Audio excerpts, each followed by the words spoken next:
स्वागत आहे तुमचं माझ्या अजून एका न्यू ब्लॉगमध्ये। तर मी आज बनवणार आहे दुधाच्या साईपासून तूप।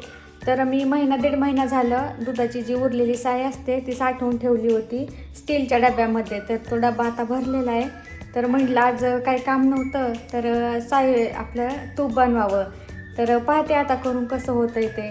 मी तर कधी आतापर्यंत ट्राय नाही केलेलं पण करणार आहे। म्हणजे मी आधी यूट्यूबवर बरेच व्हिडिओ पाहिले तेच पाहूनच आता मी हे ट्राय करणार आहे। तर पाहू आता कसं होतं ते। व्हिडिओ शेवटपर्यंत पहा। कोणी चॅनलला सबस्क्राईब केलं नसेल तर चॅनलला सबस्क्राईब करा। लवकरात लवकर आपले 500 सबस्क्रायबर्स पूर्ण करा।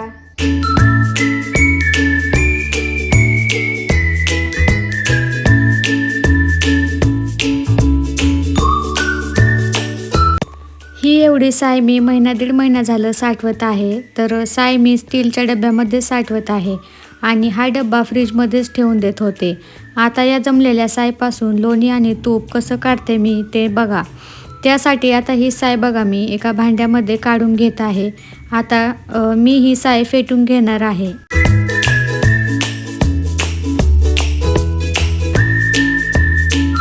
इथे मी विक्सरचाच वापर करणार आहे। माझ्याकडे तर रवी नाही तर मी इथे या विक्सरनेच साय फेटून घेत आहे।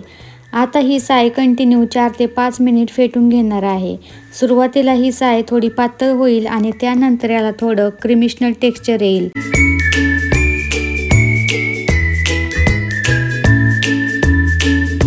फक्त याला 2 मिनिट मी फेटून घेतलेलं आहे। तर जे आता टेक्स्चर आलेलं आहे तर आपण ज्या मार्केटमधून फ्रेश क्रीम आणतो भाज्यांमध्ये घालण्यासाठी तेच हे फ्रेश क्रीम तयार झालेलं आहे।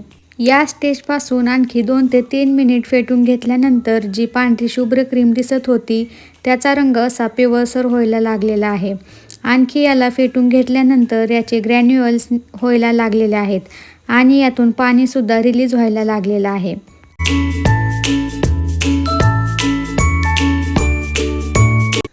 आणखी याला 2 ते 3 मिनिट फेटून घेणार आहे। आता याला 2 ते 3 वेळा पाण्याने स्वच्छ धुवून घेणार आहे। पण त्याआधी हे जे पाणी रिलीज झालेलं आहे ते गाळणीने गाळून घेणार आहे। सायला फेटण्यापासून तर लोणी निघेपर्यंत मला 8 ते 10 मिनिट लागलेले आहेत। पण काय हरकत नाही, घरी जर चांगलं तूप काढायचं असेल तर एवढी मेहनत करू शकते।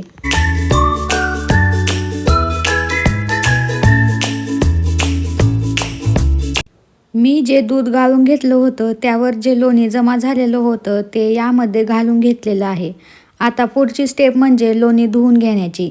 तर हे लोणी 2 ते 3 वेळा धुवून घेणार आहे। त्यासाठी पाण्यामध्ये मी बर्फाचे 4 ते 5 तुकडे टाकून घेतलेले आहेत जेणेकरून पाणी थंड होईल। यूट्यूबला असं पाहिलं होतं की बर्फाचे तुकडे नाही घातले तरी चालतील पण पाणी मात्र थंडच असायला पाहिजे। थंड पाणी घातल्यानंतर 2 ते 3 मिनिट याला सतत फेटून घेत आहे।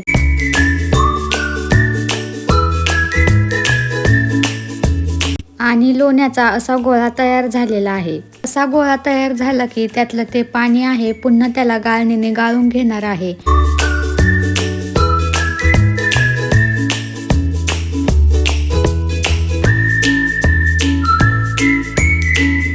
प्रत्येक वेळेस पाणी गाळत असताना गाळणीवर जे लोणी जमा होतं ते फेकून न देता लोण्याच्या भांड्यामध्ये जमा केलं आहे।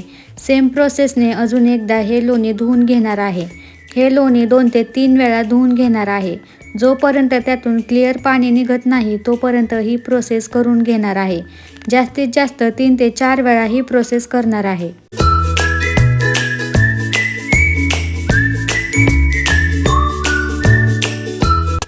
3 ते 4 वेळा धुवून घेतल्यानंतर असा मस्त हा लोण्याचा गोळा इथे तयार झालेला आहे। तर बघू शकता मस्त असं घरच्या घरी लोणी तयार झालेलं आहे।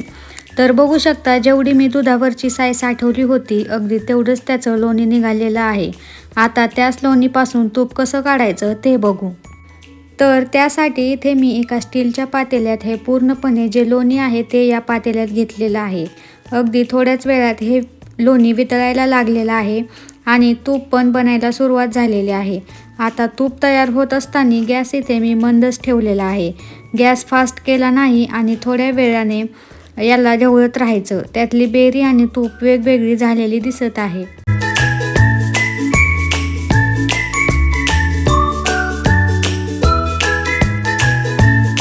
अगदी 5 ते 6 मिनिटांमध्ये किचनमध्ये पूर्ण तुपाचा असा मस्त सुवास येत आहे.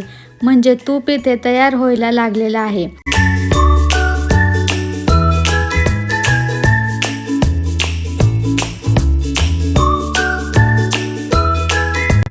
यातली जी बेरी आहे ती तळाला बसलेली दिसत आहे. तर इथे मस्त असं सुवासिक असं हे तूप तयार झालेलं आहे. गॅस बंद केलेला आहे आणि याला पूर्ण थंड झाल्यानंतरच डब्यामध्ये काढून घेणार आहे. तर इथे आता तूप थंड झालेलं आहे. मी एका गाळणीच्या मदतीने हे तूप गाळून घेत आहे. तुपाचा रंग आत्ता जरी डार्क ब्राऊन दिसत असला तरी दुसऱ्या दिवशीचा रंग दाखवते.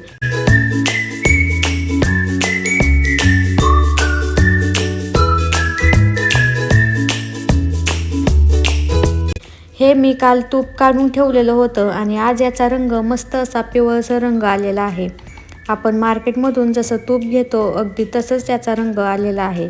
मस्त असं तुपाला टेक्स्चर आलेलं आहे. जसं मार्केटमधून तूप आणतो अगदी तसंच मी घरच्या घरी तूप बनवलेलं आहे. जेवढ्या प्रमाणात दुधावरची साय होती तेवढ्याच प्रमाणात लोणी काढलं आणि तेवढंच इथे तूपसुद्धा काढलेलं आहे. माझं दुधाच्या साईपासून तूप बनवून झालेलं आहे.